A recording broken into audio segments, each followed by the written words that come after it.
right now on 5 on your side at 10. Pattern change. One more chilly morning before warmer weather returns for the weekend, but will it stay dry? Plus tonight, Manchester United to be decided. The countdown to voters deciding the fate of thousands of residents. And our top story tonight, out of Ladue in St. Louis County. People walking their dogs, very warm, loving, beautiful community. But that safety bubble burst today. Police releasing the first images of men shooting at a driver while they tried to steal their car. Tonight, police are still looking for the group of men wanted in that attempted carjacking. Thank you for being with us. Good evening. I'm Ann Allred. And I'm Mike Bush. This all happened around 4 outside a home on Ladue Ridge Road. That's right off I-64 and McKnight. Robert Townsend has been on the story all day. He joined us now live from the Ladue Police Department with the latest on all this. Robert. Hey there, Mike. You know, tonight people in that area are relieved their neighborhood is now back to normal. The bold crime stunned so many people who live there. It's not the typical scenario that plays out in Ladue. Armed police officers blocking off the entrance to a subdivision for hours. It's after Ladue police went to the St. Louis County neighborhood after receiving a report of shots fired. Completely shocked because this neighborhood is amazingly safe, beautiful community. So to hear of something like that is very concerning. Just after 4 this afternoon, Ladue police say they received 911 calls from neighbors who reported seeing several men in black ski masks shooting out of a dark gray minivan near a cul-de-sac on Ladue Ridge Road. Police later released this photo of at least 2 of the suspects running after they say the men shot at a driver during an attempted carjacking. No idea, in complete shock, yes. This mom, one of many neighbors who came home and had to verify that they live in the upscale subdivision before police allowed them to get to their homes. She asked us to not show her face. We love our community and we love our kiddos who walk these streets every day, so I hope everyone's safe. Again, police say no one was hurt and there's no ongoing threat to the neighborhood. Meantime, police are still looking for the suspected carjackers and this charcoal gray minivan they say they took off in. Investigators say the van's rear window may be covered with cardboard or a brown towel. Police are looking for at least 3 men, and they're asking anyone with any information to call the Ladue Police Department. We're live in Ladue. Robert Townsend, 5 on your side. A cold November night in St. Louis, but unlike the last few nights, excuse me, not everyone is going to dip below freezing overnight. Chief Meteorologist Scott Connell joins us now with that weather first forecast. You know, we started out this morning in a few cases down into the teens, but we also saw a few clouds drifting in early this morning. Glorious sunrise. This was shared by Stephen up at Chain of Rocks, and you could see how pretty that sunrise was with those clouds. But those clouds kept our temperatures 2 or 3 degrees warmer than we otherwise would have been if we had stayed clear and completely calm. Now, some areas were still in the teens, others in the 20s. We ended up officially at Lambert at 27 degrees, so just missing tying the record low for the day. Right now, we're still in the 30s to around 40 in most spots, but the colder areas are starting to settle back into the upper 20s. And we think that's where a few places will end up tonight, but not the drop like the last couple of nights because we have a light southerly breeze overnight. It's still cold early tomorrow morning, make no mistake, with temperatures starting out in the 20s and lower 30s, but then milder weather is back in here for the weekend. The question will be, does it come with any rain? We're going to look at those chances in a few minutes, Ann. Thanks, Scott. The city of Manchester could grow by thousands next week. On Tuesday, voters who live in Manchester and parts of St. Louis County will decide whether to push the boundaries with an annexation proposal on the ballot. New tonight, our Brent Solomon talks to both sides on the issue. Manchester, a city of 18,000 people, could soon grow by an extra 6,500. New residents coming in bring new ideas, new energy, and that's all good for us. The city's 4-year campaign to annex this portion of unincorporated St. Louis County will head to voters in less than a week. Mayor Mike Clement admits people who live in the annexation area could see property taxes jump by some $25 to $30. The savings come in trash. Manchester, we pay $6 a month for trash. They pay anywhere from $18 to probably $30 a month. City pays streetlight cost. We bring in new streets. Residents are really going to see it and feel it when they go to purchase new vehicles, new watercraft, new RVs, because the way that the state of Missouri deals with sales tax for new vehicles, it is collected for where you live, not where you purchase the item. These additional taxes do not come with a host of services from the city of Manchester that are better in quality. The county's planning director says smaller towns, including Manchester, contract with the county to deliver many services. He says they do that for good reason. By our economy of scales, by our larger size, we're able to provide better services, more specialized services at lower costs than smaller entities such as municipalities frequently can. What this would also mean is that the loss of county police for those residents of unincorporated St. Louis County. Mayor Clement says the city's police force is ready to hire a dozen new officers if the measure passes. That makes us a better city, and there are efficiencies that happen when we become larger. Brent Solomon, 5 on your side.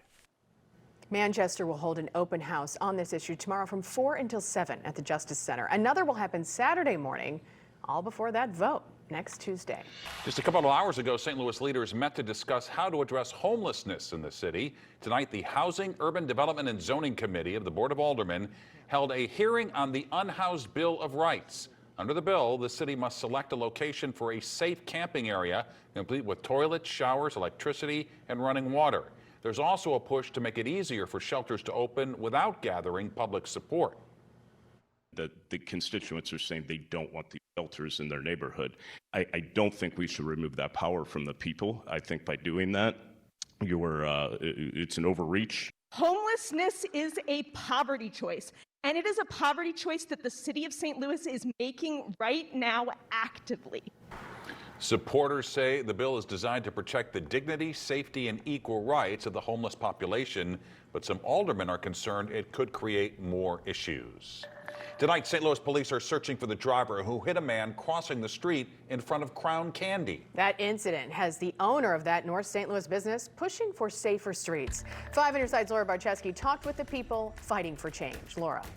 Mike Nan, the owner of Crown Candy, says the disregard for stop signs in front of his store has only gotten worse over the last few years, and now he's even more concerned for people's safety.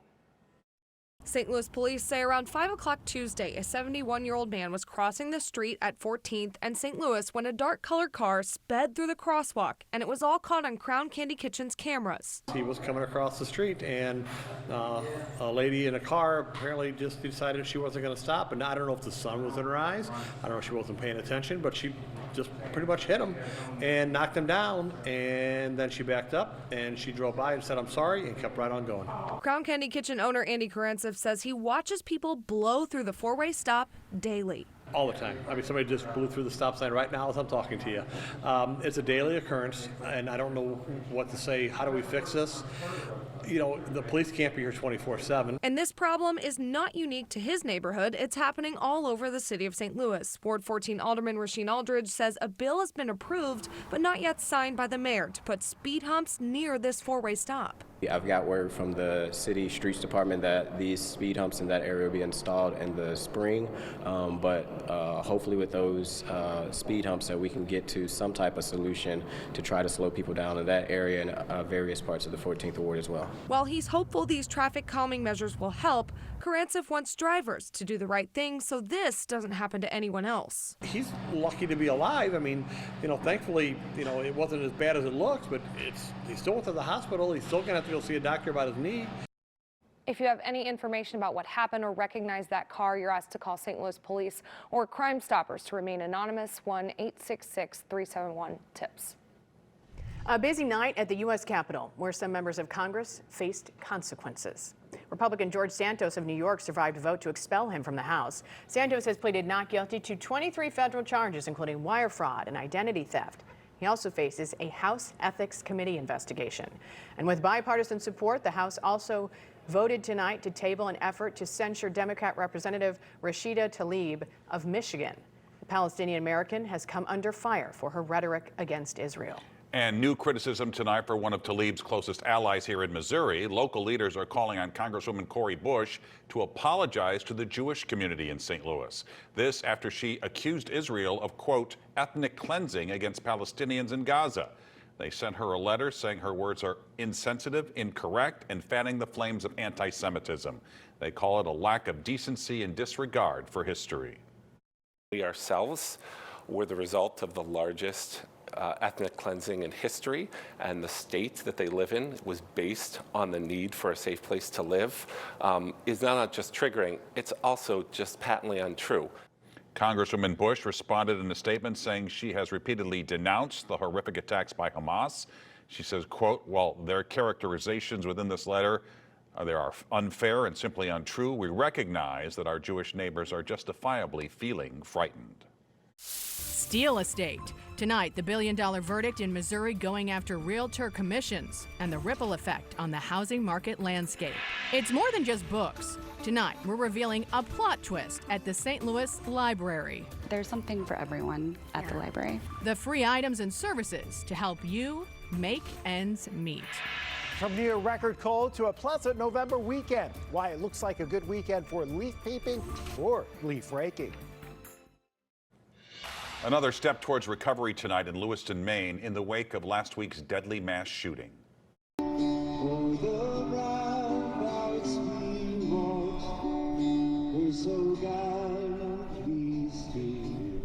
Legendary singer James Taylor performed the national anthem at tonight's Lewiston High School football game. This comes exactly 1 week since a gunman walked into a bowling alley and a bar, killing 18 people. 13 others were hurt. The gunman was found dead 2 days later. Tonight, the White House announced President Joe Biden and First Lady Jill Biden will travel to Lewiston, Maine on Friday. The White House says the Bidens will pay their respects to the victims' families and will meet with first responders and healthcare workers who rush to help. A major verdict tonight that could shake up the housing market. This week, a Kansas City jury found the National Association of Realtors and other large brokerage firms liable for nearly $1.8 billion in damages for colluding to inflate real estate commissions.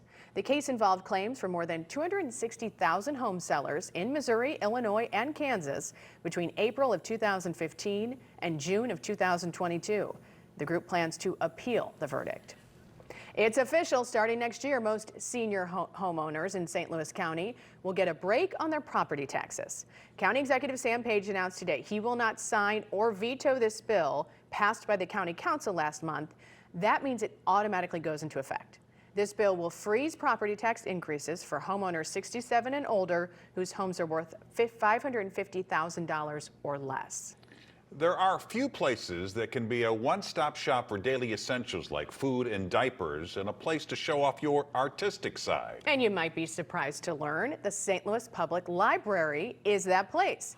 In tonight's Making Ends Meet, Michelle Lee uncovers the hidden gems that could have you rethinking your holiday gift ideas.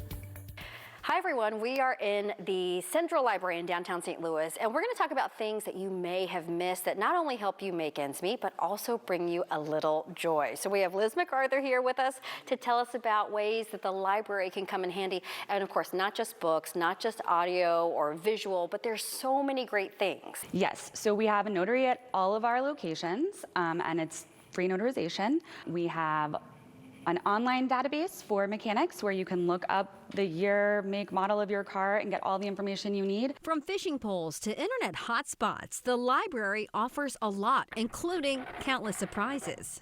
We've seen people use those large format printers for all kinds of things. You've used it, you said. I have. I love those.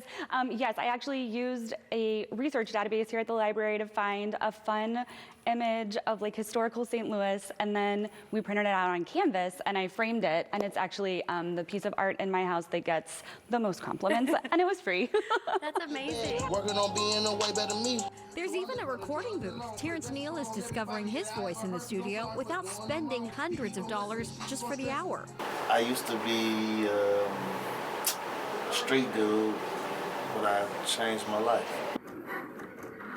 From hot items like a cricket Now we'll machine just pull off this back here. to 3D printers and all the ingredients to create or learn. What's offered here is sort of a plot twist in itself. You can certainly come here and check out all the books you want, which is wonderful, but you can also check out a fishing pole and keep it for 3 weeks. You can check out a really neat telescope and have a star party with your family. We have DVDs and video games, and it's all free. There's something for everyone at the library. And libraries really have become community centers over time. Yes, we really have. We work hard to make sure that we're a place where people feel comfortable, where they can come and hang out and learn things, or not learn things, just have a good time. For Making Ends Meet, Michelle Lee, 5 on your side. It's still 7 months until you can say, meet me at the Muni, but tonight we know which shows will take the stage in Forest Park next summer. The lineup was announced today. The 106th season kicks off on June 17th with Les Miserables. That's followed by Dreamgirls, The Little Mermaid, Fiddler on the Roof, Waitress, In the Heights. They will make their Muni debuts, those two. The season closes with the classic musical, Anything Goes. Thanksgiving is just 3 weeks from tomorrow. Oh my goodness. And a group of local high school students, they're planning to spend it in the Big Apple. The Marching Panthers from O'Fallon Township High School in Illinois will perform in the Macy's Thanksgiving Day Parade. They're one of just 5 high school bands from across the country to make the cut. The parade will air Thanksgiving morning at 8:30 right here on 5 on Your Side. Let's get to Chief Meteorologist Scott Connell with your weather first forecast. Are you the cook extraordinaire on Thanksgiving? I don't know what I'm doing on Thanksgiving, to be honest. I don't either. Do you? Yes, you do. You're we're having what, 47 people? 27 people over. Yeah. You better get started. Yeah, you better start Put it in the cooking now, freezer. Mike. Yeah. You're all invited if you want to come. Okay, well, you never know What's who's going to 2 show more? up. Yeah. Look at this morning, the way we started out. Isn't this gorgeous? This was from Howard on our 5 on Your Side Weather Watcher Facebook group, sharing this picture of the clouds at sunrise this morning. Absolutely gorgeous. Those clouds actually kept us from seeing temperatures even colder than it was. And it was a frosty cold start, teens and 20s, 27 in St. Louis. Right now, though, fairly quiet, looking down in Arnold at this hour. Under a mainly clear sky, just a few high, thin clouds. 41 degrees is our current temperature from Lambert. Most of the outlying areas are a bit colder, as you would expect. Dew point's 21. We made it up to 49. Nearly tied the record low this morning when we dropped to 27. The record was 26. So tonight, upper 20s, right around 30. Expect some frost on that windshield again tomorrow morning. Winds are fairly light because that high is still centered close to us. This is kind of a dome here that's right on top of us, but the center of the coldest air has pushed off to the east. And now that the wind's starting to turn out of the south, that's going to allow some warmer temperatures to return. So while tomorrow morning's still cold, tomorrow afternoon with bright skies and just a few of those high, thin, wispy clouds drifting in, you're going to see those temperatures nudge that 60-degree mark in St. Louis. Awfully close. It'll stay dry tomorrow, and the warm-up continues into the weekend. Mid-60s on Friday. There is more cloud cover as we head into Saturday and Sunday. Rain chances, Saturday night into Sunday, there might be a little brief shower or sprinkle somewhere, but it just doesn't look like there's much of an opportunity for rain as we head into the weekend. What we do see, though, is even though it's not a bright, crystal clear, sunny sky, there is still some sunshine, and our temperatures will still climb back into the mid and upper 60s, trying to push 70 degrees as we head towards Sunday. That'll be the case if we can get enough sunshine through the clouds. Right now, we're not confident enough to push that temperature that high, so we'll go with upper 60s, but compare that to last weekend when we were in the low to mid 40s and it was raining and kind of miserable. We'll take this, right? We also get our bonus hour of sleep. Daylight saving time comes to an end this weekend, so we're setting the clocks back an hour. Don't forget to change those batteries in your smoke detectors as well as your carbon monoxide detectors. Make sure they're working. Now that we get some colder weather in here and we've turned the heat on, the furnace on, want to make sure we're staying safe. Monday's the warmest day out of the next 10 in the low 70s, and then we'll cool off, but not drastically, towards the middle of next week. A lot of good news this weekend. The temperature's going up, and we had an extra hour of sleep. More sleep. Yeah. And our leaves should be peaking this weekend, the ones that are still left on the trees. Oh, There good. you go. Yeah. All right, Scott, thanks. Frank is next with sports. The basketball world lost a legend. The Blues have a tough test, so does City SC. And on Frankly Speaking, a coach from the area not getting a second chance is a crying shame. Stick around. The Sports Desk is sponsored by Jim Butler Chevrolet, the Midwest's #1 Chevy dealer 10 years running. It was surprising last season for most of us when the Model Blues franchise became mediocre. Now the scary question is this: was that season an aberration or a trend? Tonight, they're in Colorado, which could be a good barometer for the Blues. The Avalanche were scoreless in their last 2 games. They're not tonight. First period, Ross Colton will beat Jordan Binnington. Later on the power play, a double screen on Jordan. Mikko Rantanen will get the easy goal. It's 2-0 Colorado right now in the second period. While the Blues are starting their season, City SC is trying to salvage theirs. Win at 4 o'clock on Sunday in Kansas City, and the season extends at least another week. City SC is turning the page this week after the Game 1 disappointment at City Park. Coach Carnell has said he needs his team to play braver in Game 2 and not be as passive. We caught up with Carnell and Klaus today at training. They kind of lulled us into the type of a game, and we have to learn out of that. And that's where the game will be won and lost is who figures it out sooner. They figured it out sooner this time. We're going to make sure we want to do it on the reverse end now and turn the table. We didn't play well the way we want to play, but yeah, as I say, we can just thinking about the next day, about the next training, and about the next game. So this one is already in the past. The SLU women hosting Duquesne in the semifinal, the A10 tourney. The Bills get on the board when Duquesne simply couldn't handle that ball right there. It's ruled a goal. Later, Hannah Sawyer will score on the corner kick. Billikens win 5-0. The final Sunday at noon at Herman Stadium against LaSalle. World Series Game 5, and the former Cardinals Zach Gallen had a breathtaking beginning. Yes, he threw a no-hitter for 6 innings and struck out 6. He lost the no-hitter in the 7th, and Marcus Semien hit a 2-run bomb in the 9th. The Rangers win the game 5-0, their first World Series title. Bruce Bochy wins his 4th. The Rangers 11-0 on the road in the postseason. Hall of Fame coach Bob Knight passed away today at age 83. He retired with 902 wins, which at the time was a record. Knight won a gold medal at the Olympics and 3 national championships at Indiana, and he coached the last undefeated team in college basketball. The 1976 Hoosiers went 32-0. Finally tonight, the qualifications to be a head coach in the NFL. Have a whistle, a headset, and work for Bill Belichick. His assistants all got jobs, and they all had losing records. You name it: Eric Mangini, Romeo Crennel, Matt Patricia, Jim Schwartz, Brian Flores, Joe Judge, and now the latest to get fired, the immortal Josh McDaniels. Combined, their records were 161 and 271. That's a .373 winning percentage. The McDaniels saga is fascinating. If you count the Colts job, which he had for about 9 hours, he actually got 3 chances to be a head coach in the NFL. After last night's dismissal by the Raiders, his career record is 13 games under 500. What irks me is there's a guy who lives in our town, Mike Martz, who never got a second chance to be a head coach in the NFL. Never. He's 21 games over 500. He built the greatest offense ever. You may have heard about it. And don't tell me he was given the keys to a Cadillac. He built the Cadillac. Oh, we hear he didn't play well with others. Yeah, that Vince Lombardi was a real Leo Biscaglia. And Parcells, Shula, Landry, and Knoll, they were all as sweet as pie. Give me a break. McDaniel shouldn't have gotten a 3rd chance, and Mike Martz definitely deserved a 2nd one. And that's, frankly speaking, for tonight. Steve's Hot Dogs is known for its unique flavors, but they don't hold a candle to its latest creation.